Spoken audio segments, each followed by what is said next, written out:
안녕하십니까. 이번 강의는 흥선대원군시대 제2장 개화 세력의 대두, 여기서부터 들어가도록 하겠습니다. 지난 시간에 소개했던 게 강화도 조약과 더불어서 서양 열강과 조약을 체결한 내용을 이야기했습니다. 강화도 조약만 내는 경우도 있고요. 이 강화도 조약과 서양 열강 조약을 묶어가지고 시험 문제에 쓰는 경우도 등장합니다. 대처를 좀 해두시겠고요. 자, 그러면 이번에는 개화 세력이라고 이야기를 합니다. 자, 칠판을 보면서 수업하도록 합니다. 자, 01번이라고 이야기를 하는데 개화 세력이 등장하고 있었다. 이렇게 우리가 등장하는데 이 개화 세력은 어떻게 등장하느냐. 동그라미 1번에 개화란 단어가 등장한 배경이 나옵니다. 자, 역경이라는 의미에서 개물성무라는 게 등장하겠고요.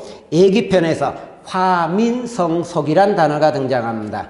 근데 이 앞자만 본떠는 거예요, 결론적으로요. 그래서 개화라고 이야기를 하는데 서양 문물을 수용하자는 측면을 가지기 시작을 합니다.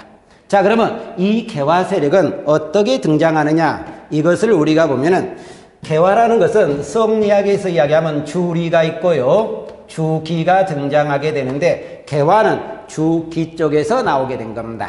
이 주기 쪽에서 나왔다가 조선 후기에 넘어가다 보니까 서양 문화를 수입하자. 근데 청문화가 더 정확한데 청문화를 수입하자는 것을 우리가 중상주의 실학자, 다른 말로 이야기를 하면 북학파라고 이야기를 하게 됩니다. 이 북학파의 국내적 사상을 계승하면서 우리가 개화 사상이 등장하고 있었다. 이렇게 우리가 나오게 되겠고요. 근데 이 개화상에 영향을 주었던 게 국내에서 이야기하면 틀림없이 북학파라고 이야기를 드렸습니다. 그런데 청나라에서 영향을 준 사상도 등장해요. 이때 청나라에서 영향을 준 게 뭐라고 이야기를 하냐면 우리가 양무운동에 영향을 받았다. 이렇게도 등장하겠고, 일본에서 영향을 준 것도 수용을 하기 시작을 합니다. 일본에서 이야기를 하면 문명개화론이라고 이야기를 하고 있어요. 근데 이 문명개화론을 우리가 다른 말로 이야기를 하면 메이지 유신이라고도 관계는 없습니다.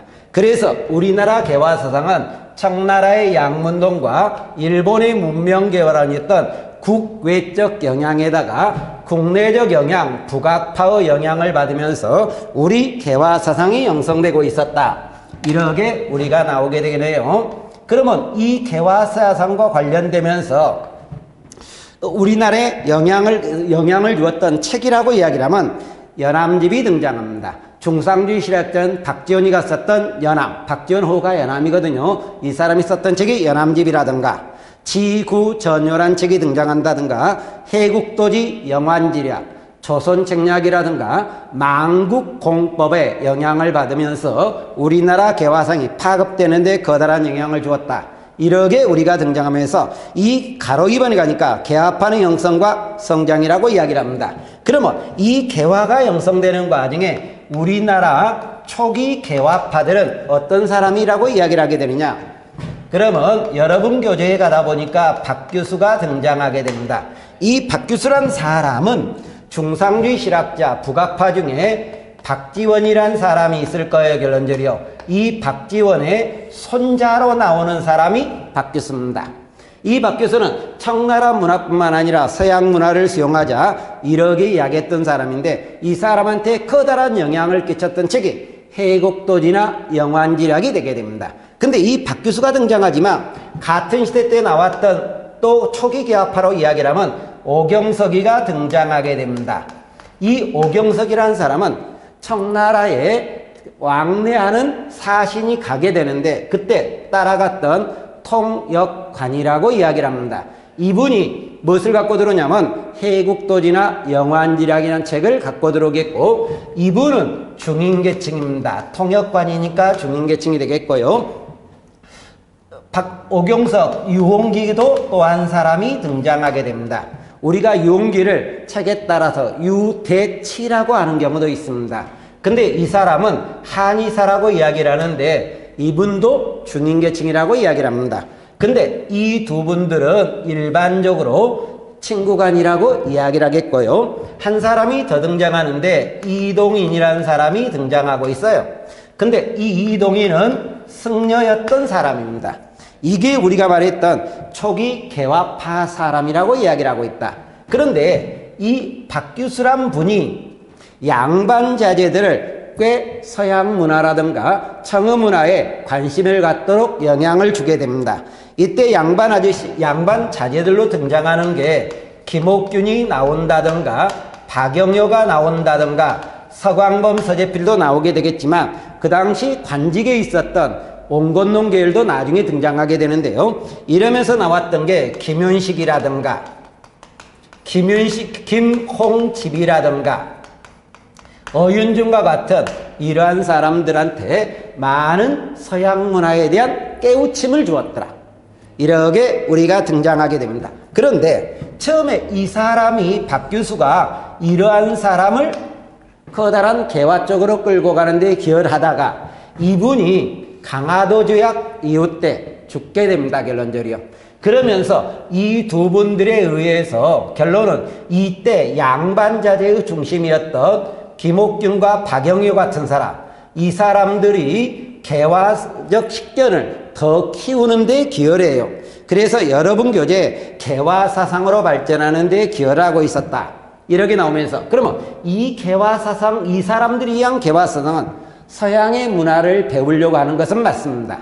그러나 여러분 교재에 보다 보니까 토지제도 개혁에 대해서는 신경을 고려하지 않고 있다. 이런 말이 나오게 되는데 이것은 우리가 뒤에 가면은 무엇을 배우느냐? 이 사람들에 의해서 김옥균, 박영효에 의해서 일어났던 정치적 사건 중에 하나가 1884년에 갑신정변이 등장하게 됩니다. 그 갑신정변에서는 토지제도 개혁이 나오지 않아요. 그것이 여기서 한번 미리서 언급해 주게 되는 겁니다. 이러다가 이 사람들, 이 박규수를 공부했던 이 사람들이 나중에 분열해요. 02번호 가면은 개화 세력이 분열하고 이야기를 하면서 온건 개화파와 급진개화파로 나눠지기 시작을 하게 됩니다. 그러면 이 사람들이 분열하는 과정에 원건 개화파 세력이 등장하고 급진개화파 세력이 등장하고 있었다.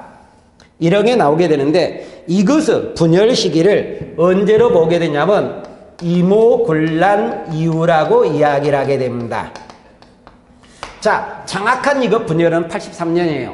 근데 여러분은 그냥 이모군란 이후에 분열했다. 시기는 이렇게 보시면 되겠고 그러면 이게 이 분열한 이유가 있을 거예요. 그 이유가 두 가지로 등장하게 됩니다. 그러면 첫 번째 이유는 개화의 방법이라든가 속도를 달리하고 있었다. 이쪽은 원건이니까 서서히 가자는 측면이 되겠고 이쪽은 급진이니까 빨리 가자는 측면이에요. 결론적으로요. 그러면서 개화의 속도와 방법을 보는 시각이 다르고 있었다. 이렇게 나오겠고 그 다음에 청에 대한 외교정책의 차이라고 이야기를 합니다. 그러면 한쪽은 청의 외교정책이 긍정적이었고 한쪽은 부정적이었을 거란 이야기예요. 이렇게 우리가 등장하게 되는데 이 온건 쪽은 우리가 일반적으로 지금까지 공부하는 과정에 이야기했습니다. 온건과 급진으로 나눌 때는 온건 쪽은 좀 더 가진 자, 집권층이라고 이야기를 했고 급진은 집권에서 좀 소외된 계층이라고 이야기를 했습니다. 집권 소외 이렇게 이야기를 하겠고 그러면 좀 집권층이라는 이야기는 관직이 좀 더 높겠지만 급진이라는 것은 관직이 좀 떨어진 계층이었다. 그러면 잠깐 먼저 이쪽에서 봅시다. 외교정책의 차이라고 이야기했던 대목에서 보면은 온건 이 당시 이모군란 이후 때 우리나라 지배권을 갖고 있는 게 뭐였느냐? 청이었거든요.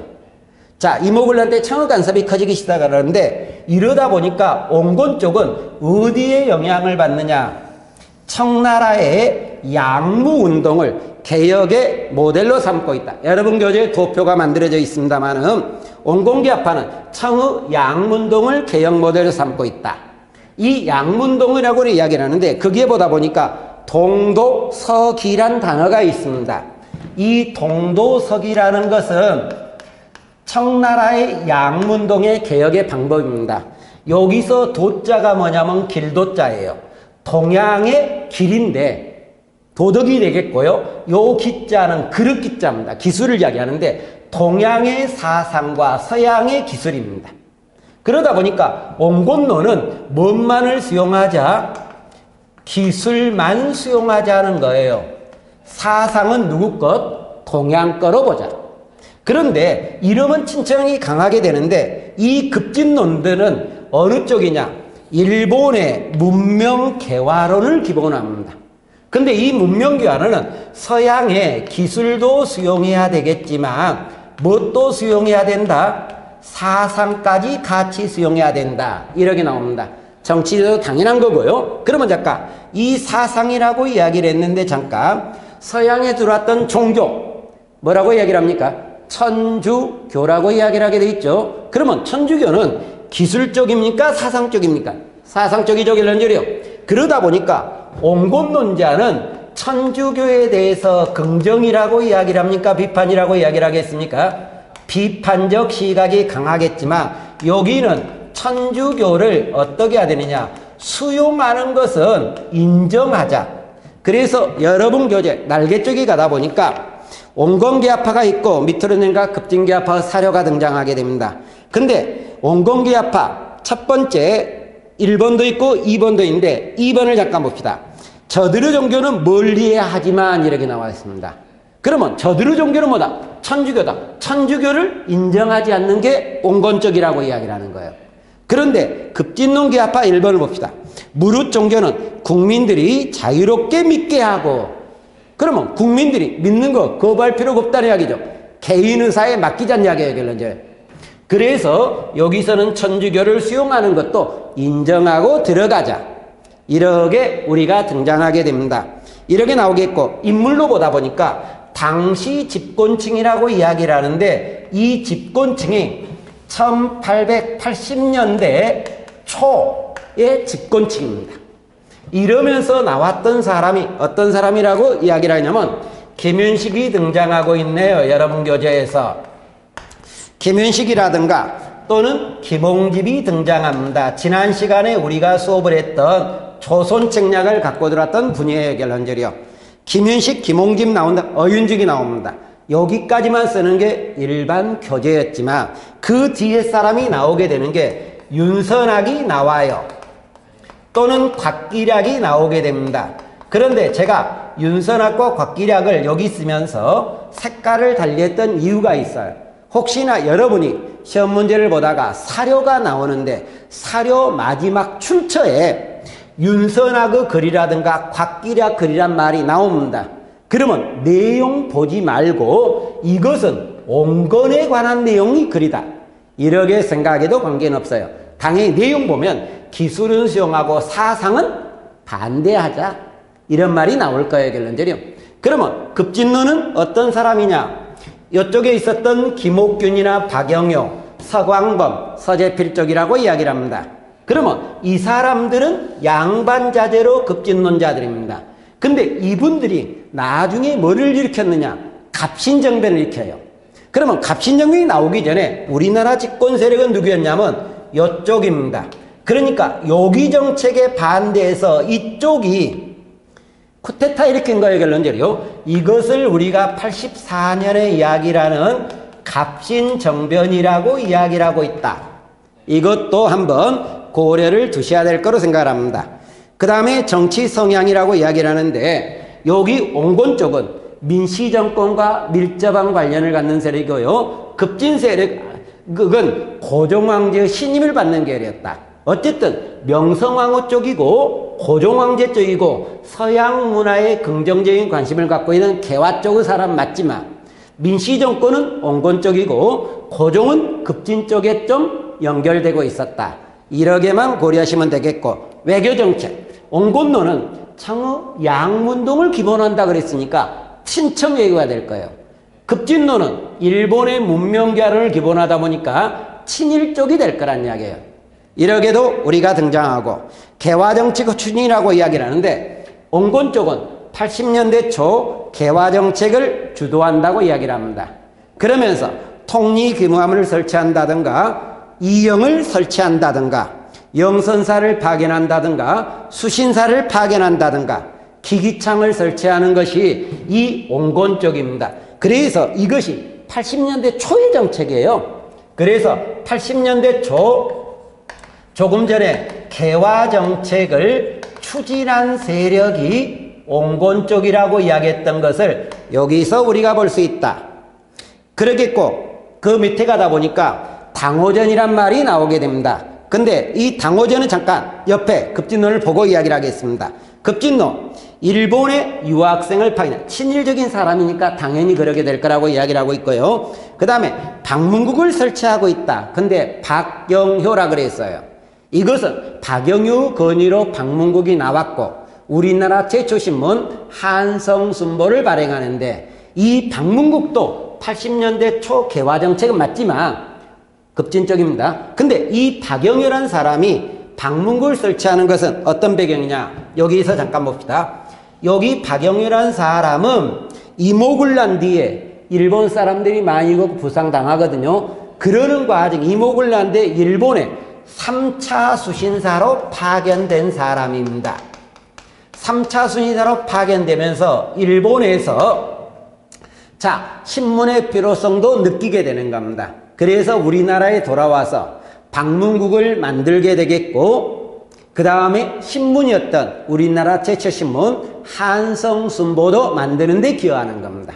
이렇게 우리가 나오겠고 그리고 그 다음에 우정국을 설치하고 있다. 우정국은 홍영식이라고 말이 나와 있어요. 이 홍영식이라는 사람은 1883년 나중에 오늘 들어보겠습니다만은 미국에 파견했던 최초 구미사절단 보빙사라는 게 있어요. 보빙사로 미국에 갔던 사람입니다. 미국에 가가지고 우편 사무에 대한 긍정적인 면을 배우게 되는 거예요. 그리고 우리나라에 돌아와서 우정국 설치를 건의했고 설치된 겁니다. 근데 우정국 설치되는 축하 개국연 사건이 갑신정변의 시작이 되기도 합니다만은 여기까지만 해놓고 그러면 당호전과 급진론에 있던 일본의 차관 도입이 나오게 됩니다. 이 두 개를 잠깐 비교하는데 이목을 난 뒤에 우리나라에서 어떤 얘기 나오냐? 개화 정책을 추진하다 보니까 돈이 필요하게 됩니다. 돈을 어떻게 만들 거냐? 근데 이때 온건론자들은 1대5 화폐 개혁을 하자. 당호전 주조를 건립. 잠깐 우리가 흥선대원군 때 경복궁을 건립하는 과정에 당백전을 만든다 그랬습니다. 그때 제가 이런 이야기면서 현재 우리나라 화폐가 5만원권인데 100배 되는 화폐, 그래 500만원권 화폐를 만든다 그랬듯이 이 당호전은 5배 화폐를 만들고 있다. 그러니까 현재 우리나라 화폐가 만원짜리라고 생각하면 5만원권 화폐를 만들자는 겁니다. 근데 이 당호전 주조는 원래 이목을 난 뒤에 청해 이 우리나라의 외교 고문으로 파견했던 멜렌도르프라는 사람이 주장한 것을 그대로 온건론이 따라간 겁니다. 그런데 이 당호전 주조를 하다 보니까 문제가 하나가 나오네요. 어떤 문제가 나오냐? 흥선대원군의 당백전을 건의하다 보니까 문제점이 뭐였느냐? 화폐가 많아진다 그랬죠. 그러면서 물가가 올라가니까 서민이 어렵다 그랬습니다. 그러듯이 온건론자가 당호전 주조를 건의하니까 급진론자들 대표적인 김옥균이 됩니다만 당호전을 만드는 것은 물가 인상의 문제점을 처리해야 한다. 그러니까 그러지 말고 일본에서 무엇을 도입해라? 차관을 도입하라고 이야기를 하는 거예요. 결론적이요. 그래서 이것은 당시 재정 문제를 해결하려고 나왔던 주장들이에요. 근데 그 당시 왕이었던 고종 황제께서는 뭐라고 이야기를 하게 되냐면 온건 네 주장한 게 당호전이지. 그래 너 만들어봐. 그래갖고 당호전을 만들어요. 그러면서 급진론의 주장을 폐기한 게 아니라 김옥균 보고 일본에 가서 돈을 빌려오라고 합니다. 당연히 일본에서 돈을 빌려온다고 김옥균이가 주장할 때는 일본의 승인이 있었을 거예요. 근데 김옥균이가 일본에 가서 돈을 빌려달라고 하니까 그때는 안 빌려줘요. 안 빌려주니까 그냥 돌아올 수밖에 없어요. 근데 돌아오기 전에 일본의 대표적인 개화 사상가 중에 한 사람이었던 후쿠자와 유키치를 만나면서 김옥균이가 하나의 말을 하게 되는 겁니다. 내가 지금 아무것도 얻은 게 없이 조선으로 돌아가면 반대파들이 가만히 있겠느냐. 나 신나게 패버릴 것 같다. 그러니까 나는 어쩔 수 없이 최후의 선택을 할 수밖에 없다. 갑신정변 때 다시 한번 사례를 이야기하겠습니다. 이때 최후의 선택을 밑줄 꺼놓고 이 선택과 관련된 사건에 관한 설명 그러면서 그러면 이 사람이 최후의 선택을 한 게 뭐냐? 여기한테 여기가 밀리고 있는 거니까 엎어버린 사건이 뭐라고 그랬습니까? 갑신이라고 했죠. 그래서 갑신정변을 물어본 문제였다. 이것은 언제 어디에서 나왔던 문제냐면 입시 쪽에서 써먹었던 문제입니다. 그러니까 한번 고려를 한다. 이렇게 받으시면 되겠네요. 그러면서 온건과 급진을 구분했는데 요 온건과 급진 구분하는 것은 꽤나 중요한 겁니다. 그러니까 꼭 머릿속에 넣어두시기 바라겠습니다. 결론적이요. 이러면서 우리가 등장하고 있다. 그러면 이제 80년대 초 개화정책을 추진한 것의 주류는 온건 쪽이라 했습니까? 급진 쪽이라 그랬습니까? 온건 쪽이라 그랬죠. 그래서 01번 개화정책의 추진이라고 하는 게 실제로 80년대 초 추진했던 개화정책인데 이쪽도 있긴 있다 그랬어요. 주류는 어디다? 위에 쪽이다. 이렇게 등장합니다. 그래서 개화정책 관계되면서 우리나라에서 일본의 사절단을 파견한 게 수신사가 제일로 처음에 나오네요. 수신사는 여기서는 1차 수신사가 있고 2차 수신사가 있다고 이야기를 합니다. 근데 이 수신사는 일본의 선진 문화를 배우기 위해서 간 사절단이에요. 그러면 여기서 잠깐 다시 봅시다. 우리가 조선 후기 때 요 수신사는 조선에서 일본에 가가지고 일본에서 선진 문화를 배우려고 한 거예요. 그런데 조선 후기 때 임진왜란 때 우리나라가 일본의 문화를 전달하는 사절단은 뭐라고 그랬습니까? 통신사라 그랬어요. 통신사 구분은 좀 해두시기 바랍니다. 선진문화를 배우면서 발전된 문화를 견학하기 위해서 가는데 1차 수신사가 강화도 조약이 체결됐던 76년에 나오기 시작을 합니다. 이 76년에 어떤 1차 수신사라고 이야기를 하는데 이것을 이끌고 갔던 사람이 누구냐? 김기수가 나와요. 이 김기수가 끌고 가게 되면서 일본의 문화를 보게 된 거예요. 결론적으로 일본 문화를 보면서 이 사람이 돌아와서 왕한테 보고서를 하나 쓰는 게 이 보고서를 일동기유라고 이야기를 하고 있다. 일동기유라고 이야기를 하고 2차 수신사로 갔던 사람이 80년에 갑니다. 이 80년에 갔던 사람이 김홍집입니다. 근데 우리나라 문화가 일본 문화를 배우러 간다 그랬지만 김기수는 일본이 보여주는 것 위주로만 보고 오고 있다는 거예요. 근데 김홍집은 자기가 볼 것을 미리서 체크해갖고 가서 보고 온 겁니다. 그런데 이 김홍집은 나름대로 중요성을 갖는데 이분이 우리나라에 돌아오면서 가지고 들어왔던 책이 있어요. 이게 조선 책략입니다. 지난 강에서 수업했던 대목이에요. 결론적으로요. 지난 강에서 뭘 수업했냐? 이 조선 책략은 청나라 사람이었던 황준센이가 쓴 책이었다. 청나라 사람은 일본에 갔던 외교관이라 그랬는데 여기에는 두 가지 내용이 나온다 그랬어요. 청이 조선의 근대화 방안을 기록한다. 청인의 입장입니다. 조선의 외교정책을 이야기합니다. 이 외교정책이 어느 나라를 견제한다 그랬냐면 러시아를 견제하기 위해서 친중국, 중국과 어떻게 지내고 친하게 지내고 결일본, 일본과도 결하고 연결하자는 이야기고 연미국, 미국이라 해도 된다 그랬고 미연방이라 그래서 근데 그때 제가 이야기를 하면서 이 세 나라하고는 손을 잡고 이 나라는 견제하고 이런 이야기를 했습니다. 그러니까 이 책이 들어왔던 게 이 조선 책략이다. 근데 이 조선 책략은 우리나라에 들어와서 개화 정책을 추진하는데 꽤 커다란 영향도 주었던 책이란 이야기입니다. 이러면서 우리가 등장하고 있다. 이렇게 나오겠고 그 가로 2번에 가다 보니까 가로 2번 동그라미 기억에 가다 보니까 80년대 초 개화 정책을 추진했던 최초 우리나라의 근대적 기구 통리기무아문이 등장하게 됩니다. 통리기무아문은 청나라의 총리아문을 모방하게 되면서 근대 이 80년대 초 개화 정책을 추진하는 가장 중심기구가 되겠고, 그러면서 이 밑에는 12개 관청이었던 12사가 등장하고 있었다. 12사가 등장하고 있다. 이렇게 나오겠고, 이러면서 나오겠고, 또 하나 밑에 조선의교의 중앙군이 뭐였습니까? 오군영이었죠, 결론적으로. 그러면 이 오군영을 뭐로도 바꾼다? 이영으로도 바꾸기 시작을 합니다. 그러면 군대가 5개에서 2개로 준다는 이야기예요. 그러면 군인의 숫자가 늘었겠느냐 줄었겠느냐? 상식적으로 줄게 되는 겁니다. 근데 이 군인들이 90군인들이에요. 그러면서 이영이 어떻게 되냐면 하나는 무이영이고 하나는 장어영이라고 이야기를 합니다.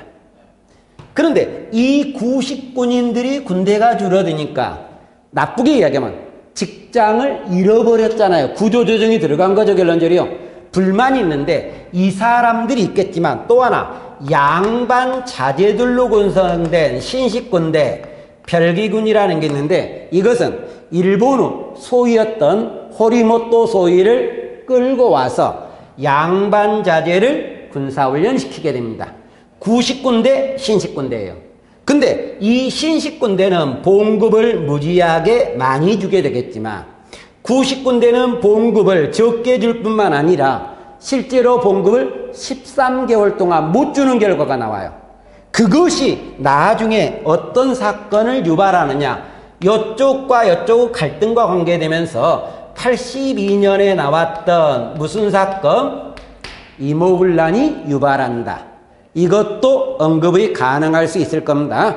이렇게 우리가 등장했고, 가로 3번에 가다 보니까 외교 사절단이라고 이야기를 하는데 일본에 파견한 사절단이 있어요. 사절단을 조사 시찰단이라고 이야기를 한다든가, 청에 파견했던 사절단을 영선사라고 이야기를 합니다. 이 조사 시찰단과 영선사는 1881년에 파견하고 있습니다. 81년에 파견하는데, 자, 일본에 파견했던 조사 시찰단. 근데 여러분 교재에 보다 보니까 이 조사 시찰을 다른 말로 어떻게 써졌냐면 신사유람단이라고도 써져 있어요. 근데 현재 교과서적인 공식 칭호는 신사유람단보다는 이게 더 긍정적입니다. 이유가 뭐냐? 이것은 조선에서 본 시각이고 여기는 일본에서 본 시각이 좀 더 강해요. 그러니까 조선이고 의미도 다릅니다. 자, 의미가 뭐냐? 요거는 시찰한다. 보고 배우러 간다는 이야기예요. 근데 요거는 뭐냐? 유람한다. 유람한다는 이야기는 좀 나쁘게 얘기하면 놀러 갔다. 이런 식이 돼버리거든요. 그래서 이 칭호보다는 지금 이 칭호를 더 중심적으로 이야기를 하고 있다. 그러다 보니까 여러분도 조사 시찰단한 칭호를 기본적으로 공부하시는 게 더 나을 겁니다. 그러면 이 사람들은 일본에 가서 4개월 동안 견학을 하는 거예요. 이때 이 조사 시찰단을 끌고 간 사람은 박정양을 중심으로 끌고 갑니다. 이 사람이 중심으로 끌고 가는 거예요. 일본에 4개월 동안 있으면서 정부 기관은 물론 근대 문물을 시찰하고 있다. 자, 목적입니다. 구분해야 됩니다. 정부 기관과 근대 문물을 시찰하고 있었다. 이렇게 우리가 등장하고 있네요. 그런데 영선사는 누가 이끌고 가냐면 김윤식이에요. 잠깐, 박정양이라는 사람은 급진론자입니다. 솔직히 말하면. 근데 김윤식은 온건론자예요. 근데 이 김윤식은 학생이나 공장들을 끌고 가는데 근대 무기 제조 기술과 군사 훈련을 배우기 위해서 간 겁니다. 이 사람들이 간 거예요, 결론적으로. 그런데 이 영선사는 일정 기간 청나라에 있으면서 무기 제조술과 군사 훈련을 배워야 되는데 이분이 제대로 성과를 거두지 못하고 돌아옵니다.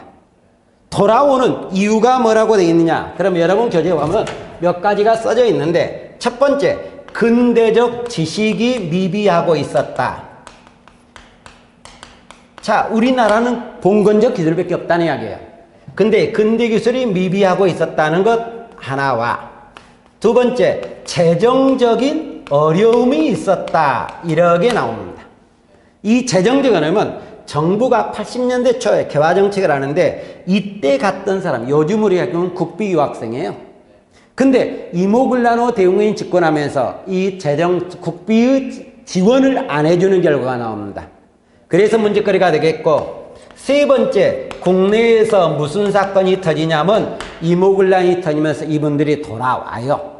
돌아와서 어떤 관청을 만드냐면 근대 무기 제조 관청 기기창을 설립을 하고 있었다. 이 말까지 등장하는 게 우리가 말했던 영선사라고 이야기를 하게 됩니다. 하나 더, 미국에 파견했던 사절단이 있는데 보빙사라고 이야기를 합니다. 이 보빙사는 1883년에 파견한 사절단입니다. 근데 이 보빙사는 미국에서 우리나라한테 공사를 파견해요, 결론적으로요. 그 조선의 공사를 파견하는데 여러분 교재에 푸트를 파견했다고 되어 있을 겁니다. 이 푸트를 파견한 데 대한 답례 형식으로 파견하고 있다. 이때 민영익을 가장 우두머리로 끌고 갑니다. 민영익을 끌고 가는데 이 사절단이 처음으로 서양에 간 거예요. 원래는 일본을 거쳐서 미국에 갔습니다. 그러다가 나중에 유럽까지 순방하고 돌아와요. 그래서 우리가 최초의 구미 사절단이라고 이야기를 하고 있다. 근데 그게 보다 보니까 6.1준이 미국에 남아있어서 공부하다가 나중에 유럽을 겨나가고 돌아온다 그랬습니다. 이때 6.1준이가 돌아오면서 썼던 책이 1890년대 책인데 서유견문이란 책을 저술해요. 그러면 여기서 다시 이야기를 하면 민영익이는 왜 보빙사로 갔을 때 6.1준을 미국에 남아있으라 그래요. 그래서 미국의 문화, 다시 말하면 서양 문화를 배우라고 이야기를 하는데 이유가 뭐냐? 다시 올라갑니다. 일본의 사절단으로 갔던 게 조사시찰단이라 그랬죠. 이때 우두머리가 박정양이라 그랬지만 이때 따라간 사람 중에 한 사람이 누구냐면 6.1준입니다. 6.1준은 이모굴란 때는 일본에 있었어요. 이모굴란 뒤에 우리나라 돌아옵니다. 일본에서 나름대로 공부를 한 거예요. 그리고 보빙사로 파견될 때 6.1준이 같이 갑니다. 그러다 보니까 6.1준은 너는 일본에서 좀 일반 말로 얘기하면 서양 문화 배웠으니까 미국에서 네가 다른 사람보다 좀 더 접하기 편할 거니까 배워. 그래갖고 남아있으라 간 거예요. 그래서 배우고 나서 돌아와 쓴 책이 조금 전에 이야기했던 뭐였다? 서유견문이란 책이 나오게 된 배경이었다. 이 말을 우리가 언급을 하기 시작을 하는 거예요. 이러면서 우리가 나왔던 이 개화와 관계되면서 나오는 내용들입니다. 자, 이러면서 우리가 등장하고 있다. 여기까지 해놓고 그러면 02번에 가면 위정척사의 전개라 그랬습니다. 자, 그러면 위정척사의 전개는 다시 앞으로 가서 설명하도록 합시다. 그러면 대인군 이후 때 우리나라에 커다란 사상이 하나가 등장하는 거예요. 두 개가 나오는데 하나는 서양 문화를 수입하자는 것은 뭡니까? 개화예요. 근데 서양 문화를 비판하면서 들어오지 마라. 서양 문화 싸매야 된다. 이러기 이야기하는 사상이 뭡니까? 위정척사예요, 결론적으로. 02번에 위정척사 운동이 등장하고 있다. 이렇게 나오게 됩니다. 자, 그러면 이 개화를 지우고 또 하나 사상이었던 위정척사를 이야기하도록 하겠습니다. 자, 그러면 우리가 위정척사라고 이야기를 하는데 위정척사는 어떤 게 되느냐? 02 위정척사라고 이야기를 해요. 자, 위정척사의 단어 쓰임을 먼저 보면은 여기서 정이라는 것은 뭐라고 이야기를 하느냐? 정학이라든가 정도라 그래요. 근데 이 정자가 바를 정자. 그러니까 올바른 학문이고 올바른 도리다. 근데 여기서 정학이나 정도는 실질적으로 이 사람이 보는 것은 성리학입니다. 그러면 성리학을 보호하고 호위한다. 사는 뭐라고 이야기를 하느냐? 사학이라든가 이단이라고 이야기를 합니다. 근데 이 사학이나 이단이 서양 거예요. 서양의 사상이나 문물이에요. 그러니까 다시 말하면 성리학은 유지하고 서양의 사상이나 문물은 배척하자. 근데 사를 좀 더 크게 말하면 성리학이 아닌 모든 것이에요. 그러나 우리는 일반적으로 서양 거다. 이렇게 보시면 된다는 이야기의 결론적이요. 이러면서 우리가 나왔던 성리학에 관한 내용인데, 그러면 위정척사가 나오는 배경을 여러분 책에 뭐라고 했느냐? 서양 열강이 지금 무엇을 요구하고 있습니까? 통상을 요구하면서 침략하고 있죠. 이러한 상황이 등장하고 있고, 우리나라 조선정부는 지금 개화정책을 하고 있다, 안 하고 있다? 하고 있다. 그래서 침략과 개화정책에 반대한다. 그러면 외부적으로 서양 세력 침략을 배척해야 되겠고, 개화정책에 반대해야 되겠고, 이렇게 나오게 되는데, 이 위정척사는 성리학의 어디 쪽을 수용하냐면 주리 쪽을 수용해서 나온 겁니다. 성리학적 시설을 유지하자는 거예요. 결론적으로 주리 쪽에서 나오고 있다. 근데 이 위정척사는 여러분이 공부하실 것은 이것 공부하시면 되는 겁니다. 위정척사는 60년대, 70년대, 80년대. 자, 여러분 교재에 도표로 나와 있는데 1860년대는 어쨌고 70년대는 어쨌고 80년대는 어쨌고 그 다음에 90년대는 어쨌느냐, 이렇게 우리가 등장합니다. 그런데 실질적으로 60년대, 70년대, 80년대는 위정척사예요. 근데 1890년대는 우리 교재가 뭐라고 이야기를 하느냐? 항일의병이에요. 그래서 의병에 관한 설명인데 이것은 나중 편에 다시 가서 언급을 합니다. 자, 그러면 1860년대라고 이야기를 하는데 이때에는 우리나라에서 어떤 상황이 있느냐? 병인 양요가 있을 시대입니다. 그래서 이 당시 간지연도가 병인년이었기 때문에 우리는 병인 척사라고도 이야기를 한다. 1866년이었다는 이야기예요. 70년대, 이것은 강화도 조약이 체결될 무렵입니다. 강화도 조약을 우리가 병자년이라고 이야기를 해요. 그래서 강화도 병자 조약이라고 이야기를 하는데, 병자 수호 조약이라고 이야기를 하는데, 이거이 나왔을 때 그래서 병자 뭐라고 이야기를 한다? 척사라고 이야기를 한다. 80년대는 1881년이에요. 근데 이때가 간지가 뭐냐면 신사년입니다. 그래서 우리가 신사 뭐라고도 이야기를 한다? 척사라고도 이야기를 한다. 그런데 여기서 잠깐 80년대를 조금 이따 다시 이야기를 하겠습니다만 80년대에 우리나라에 뭐가 나오고 있느냐? 개화 정책이 추진되고 있기도 합니다. 80년대 개화 정책을 80년대 초 81년이라 그랬으니까 온건적 개화 정책이 추진되고 있다 그랬죠. 그러니까 당연히 여기는 개화 정책에 찬성한다, 반대한다? 반대한다, 이런 말이 나오게 되겠죠. 이 개화 정책 또 하나, 조선 책략이 이 당시 유포되고 있을 때입니다. 그러면서 미국과 수교 논의가 나오고 있을 때예요. 이게 80년 초예요, 결론적으로. 자, 그러면 60년대로 다시 갑니다. 60년대에 병인양이가 나올 무렵이라고 이야기를 했는데, 이때 프랑스가 우리나라에 무엇을 요구했느냐? 통상을 요구한 거예요, 결론적으로. 그러면 여기서는 통상을 수용한다, 반대한다? 반대한다. 그래서 우리가 통상 반대론이라고 이야기를 하겠고, 척화 주전론이라고 이야기를 합니다.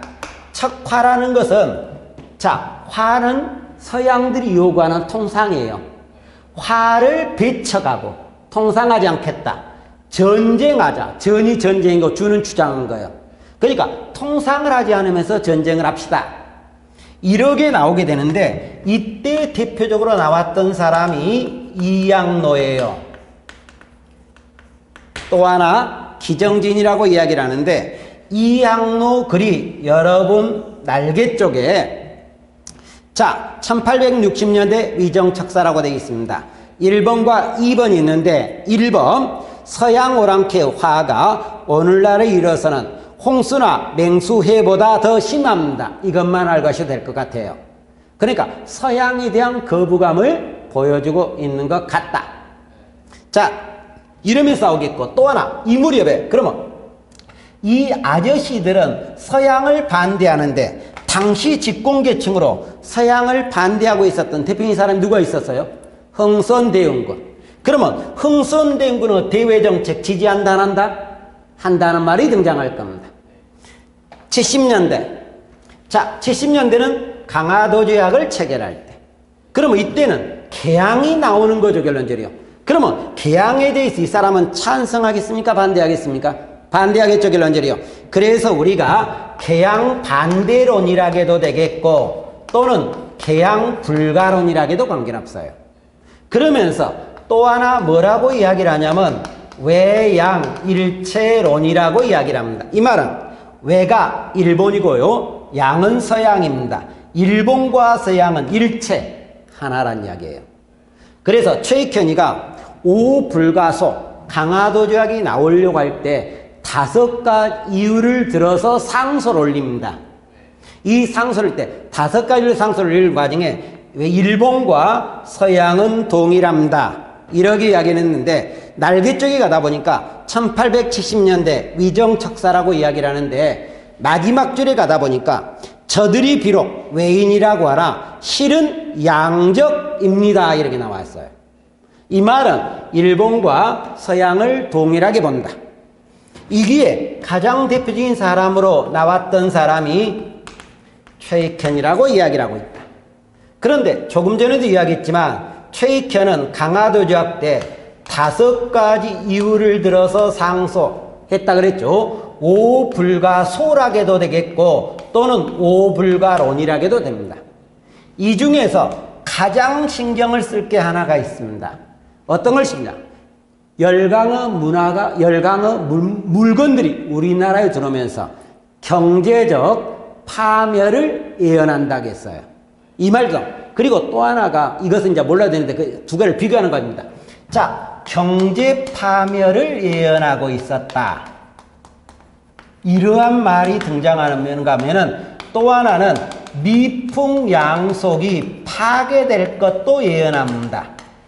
2가지를 썼는데 잠깐 위정척사는 성리학에서 리 쪽을 계승한다, 기 쪽을 계승한다, 리를 계승한다고 여기서 이야기를 드렸습니다.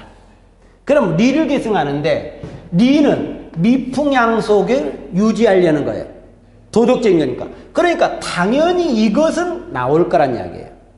근데 경제적인 내용은 성리학에서 어느 쪽에 관련되는 거다? 기 쪽에 관련되는 거예요. 그러니까 기적인 시각도 어느 정도 가지고는 있었는가 보다. 이렇게 보시면 되겠고 그 다음에 80년대 이렇게 우리가 등장합니다. 80년대 이때는 개화정책이 나오다 보니까 개화정책 반대론인데 우리가 교재상은 그냥 개화 반대론이라고 이야기를 하고 있다. 이러면서 대표로 나왔던 사람이 이만손이라든가 홍제학이 등장하는데 이만손은 글을 올렸다가 유배를 갖고 홍제학은 또 결론은 죽었던 사람입니다.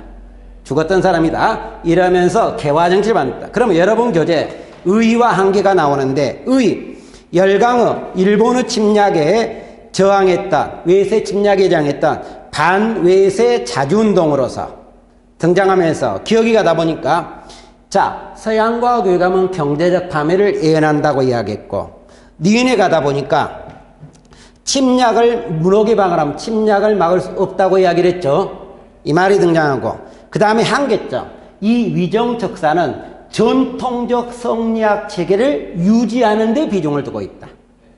그러면서 나오게 됩니다. 그러면 전통적 성리학 체를 유지한다는 이야기는 근대화에 도움이 안 된다, 안 된다? 안 된다. 그래서 역사 발전에 저해된다는 거죠.